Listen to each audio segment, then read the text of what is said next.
Welcome to 18th Century Cooking. I'm your host, John Townsend, and for the first time ever on this show, we are doing 18th century pork chops, and they sound great. Thank you for joining us today as we savor the flavors and the aromas of the 18th century. So today's recipe is from the Universal Cook. This one is from Collingwood and Woolham's. There's another Universal Cook that we publish, which is by John Townsend, not me, but somebody from 1773. This one's 1792, so it's a little bit later, but it's a lot more of that sort of tavern cooking. These two gentlemen had an inn, a tavern, and that's what these recipes are from. This one is pork cutlets dressed another way. Having skinned a loin of pork, divided into cutlets, strew over them some parsley, thyme cut small, some pepper, salt, and grated bread over them. Fry them up fine brown. Take some take some good gravy, hopefully the gravy from the cutlets, and a spoonful of ready-made mustard, 2 shallots shred fine. Boil these together over the fire, thicken with a piece of butter rolled in flour and a little vinegar if agreeable. Put the cutlets into a hot dish, pour the sauce over them, send it up to the table. It sounds like a great recipe.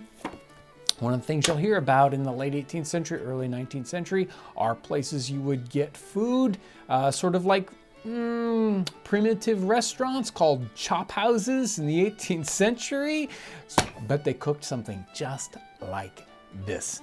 Let's get started. So our first step, let's get the seasoning onto these pork. We're using pork chops instead of pork cutlets. Basically the same thing for this kind of time period here. A little bit of salt and pepper. We've got our thyme. This is dried thyme. It's going to be a little easier to incorporate. And then we have a little fresh parsley. And now a little bit of the breadcrumbs. There we go. That's one side. Let's do the other side. Let's make sure that these are well seasoned. Each one of these in a nice quantity.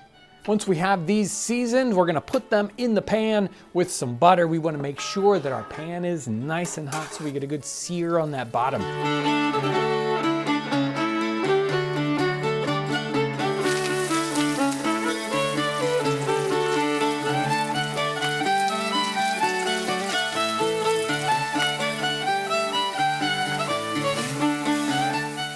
Once our pork chops are nice and seared, we can take them out of the pan, set them aside, keep them warm, and we're gonna make our gravy or our sauce. We're gonna deglaze this pan. So we're gonna put the pan back over the fire. We're gonna add to that our shallots. There should be some drippings here still in the pan. So we're gonna put these shallots in here that are chopped nice and fine.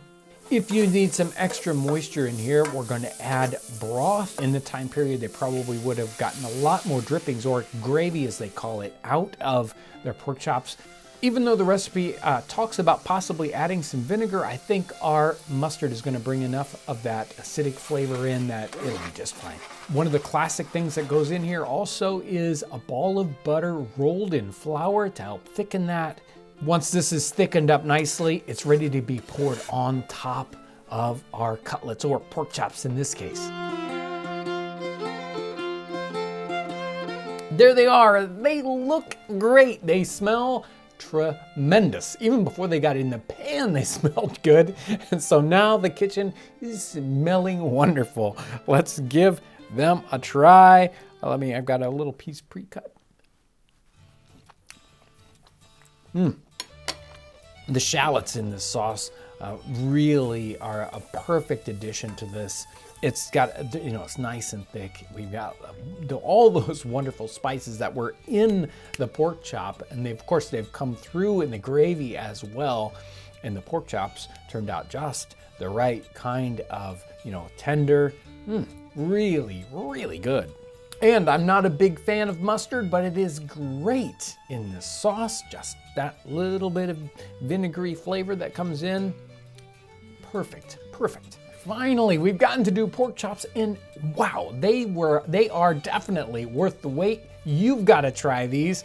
This particular cookbook, the Universal Cook from this 1792 time period, it is filled with very, very accessible, very doable, sort of, hey, tavern or steakhouse food, we might call it today, or in this case, chop house food from the 18th century.